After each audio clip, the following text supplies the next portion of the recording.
நீங்க எல்லாருமே நினைக்கிற மாதிரி பிசினஸ் பண்றதுலாம் இங்க கஷ்டமே கிடையாது. இருக்கிறதுல பெரிய கஷ்டம் அடுத்து நிக்கிறப்ப எம்ப்ளாய் ஒர்க் பண்றது மட்டும்தான். நீங்க எம்ப்ளாய் ஒர்க் பண்றது நான் தப்பா சொல்லுங்க. யாரு ஒருத்தவங்க எம்ப்ளாய் ஒர்க் பண்ணும்போது மனசுக்கு பிடிக்காம ஏன்டா காலையில ஏஞ்சோம், ஏன்டா ஒர்க்குக்கு போறோம், என்னடா இது ஒர்க் அப்படிலாம் நினைக்கிறீங்க தெரியுமா? அவங்களுக்காக தான் நான் சொல்றேன்.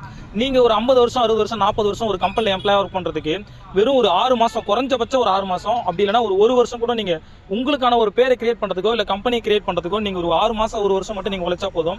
கண்டிப்பா நீங்க சக்சஸ் ஆவீங்க. ஒருவேளை சக்சஸ் ஆகலாம் கூட பரவாயில்ல. ஸ்ட்ரகிள் வந்தாலும் சரி, லாஸ் வந்தாலும் சரி, ஃபெயிலியர் வந்தாலும் சரி, திரும்பியும் ஏஞ்சி நில்லுங்க. நீங்க எந்திரிச்சு நின்று அகைன் உங்களோட ஒரு ஸ்டெப்ஸ் முன்னாடி எடுத்து வச்சிட்டீங்கன்னா வச்சுக்கோங்களேன், அதுக்கப்புறம் உங்களுக்கு ஃபெயிலியர்ன்றது வரவே வராது.